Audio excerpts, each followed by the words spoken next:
Corona का खतरा अभी तक बना हुआ है और लो एक और वायरस ने दस्तक दे दी। आपने सही समझा, हम मंकी पॉक्स की ही बात कर रहे हैं। वैसे तो मंकी पॉक्स आउटब्रेक का सेंटर यूरोप बना हुआ है, मगर हाल ही में एशिया का पहला monkey pox related death case Kerala से सामने आया है। ओवरऑल देखें तो इंडिया में अब तक दिल्ली से 4 और केरला से 5 केसेस रिपोर्ट किए गए हैं। सिचुएशन को देखते हुए गवर्नमेंट ऑफ इंडिया ने एक टास्क फोर्स भी फॉर्म की है, जिसको नीति आयोग के डॉक्टर वी.के. पॉल लीड करेंगे। डॉक्टर पॉल का कहना है कि पैनिक करने की बिल्कुल भी जरूरत नहीं है, मगर मंकी पॉक्स के सिम्टम्स नजर आते ही सीक मेडिकल हेल्प। मगर असली सवाल तो ये है कि मंकी पॉक्स आखिर है क्या, और क्या कोविड की तरह ये पैंडेमिक बन सकता है या नहीं?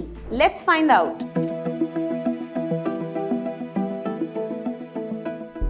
वर्ल्ड हेल्थ ऑर्गेनाइजेशन ने मंकी पॉक्स आउटब्रेक को पब्लिक हेल्थ इमरजेंसी डिक्लेयर कर दिया है। We have an outbreak that has spread around the world rapidly through new modes of transmission about which we understand too little and which meets the criteria in the international health regulations. I have decided that the global monkeypox outbreak represents a public health emergency.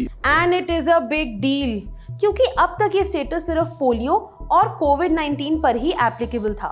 मतलब कि situation काफी tricky है boss.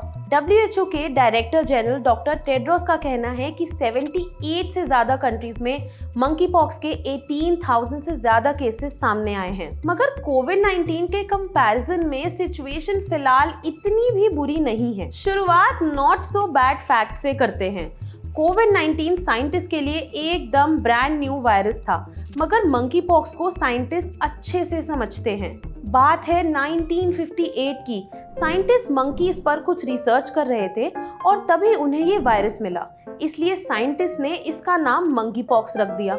Humans में first case 1970 में report किया गया था और स्क्विरल्स और रोडेंट्स इसका मेन कैरियर माने जाते हैं। वैसे मंकी पॉक्स का एक इनफेमस कजिन भी है, जिसे हम स्मॉल पॉक्स के नाम से जानते हैं। एक टाइम पर खतरनाक माने जाने वाले इस वायरस को WHO ने 1980 में इरेडिकेटेड डिक्लेयर कर दिया था।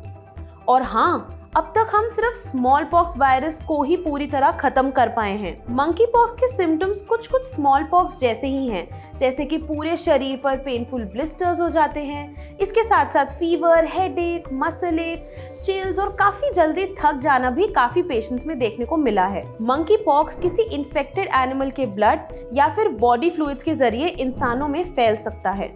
डॉक्टर छवि गुप्ता, जो कि फोर्टिस हॉस्पिटल में इन्फेक्शियस डिजीजेस की कंसल्टेंट हैं, उनका ये कहना है कि मंकी पॉक्स इन्फेक्टेड पेशेंट्स के रैशेस, स्कैब्स और बॉडी फ्लूइड्स के साथ डायरेक्ट कांटेक्ट में आने के कारण फैल सकता है। यानी कि मंकी पॉक्स के पेशेंट्स के पास जाना अवॉइड करें, क्योंकि इससे आपको भी मंकी पॉक्स हो सकता है। एक्सपर्ट्स मंकी पॉक्स को एयरबॉर्न डिजीज नहीं मानते, क्योंकि इसके लार्ज ड्रॉपलेट्स एयर में ज्यादा देर तक नहीं रह पाते।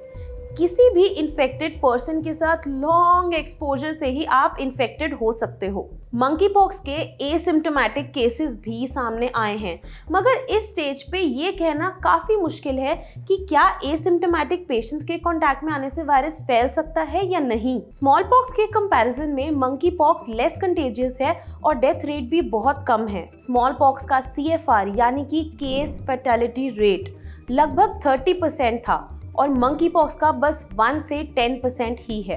तो जाहिर सी बात है कि मंकी पॉक्स इतना डेडली तो बिल्कुल नहीं है। और हाँ, गुड न्यूज ये भी है कि मंकी पॉक्स के अगेंस्ट स्मॉल पॉक्स वैक्सीन 85% तक प्रोटेक्शन प्रोवाइड करती है। मगर अपना काम बनता भाड़ में जाए जनता फिलॉसफी को अपनाते हुए USA और चाइना के साथ कई देशों ने स्मॉल पॉक्स वैक्सीन की होर्डिंग करना शुरू कर दिया है, जिसका पुअर नेशंस पर बहुत बुरा असर पड़ सकता है। कोविड-19 पेंडेमिक में भी कुछ ऐसा ही देखा गया था, जिसे WHO ने कंडेम भी किया है। Can it become a pandemic?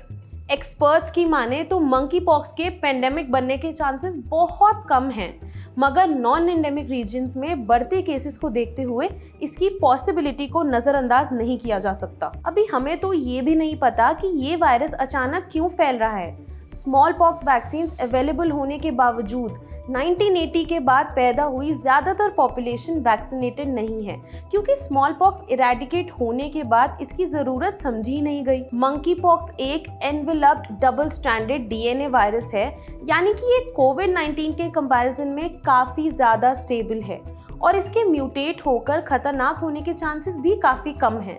अगर कोविड-19 की तरह मंकी पॉक्स वायरस भी तेजी से म्यूटेट होता रहा तो काफ़ी प्रॉब्लम हो सकती है बॉस। वो इसलिए क्योंकि स्मॉल पॉक्स सिर्फ ह्यूमंस को इन्फेक्ट करता था, मगर मंकी पॉक्स जूनोटिक डिजीज है।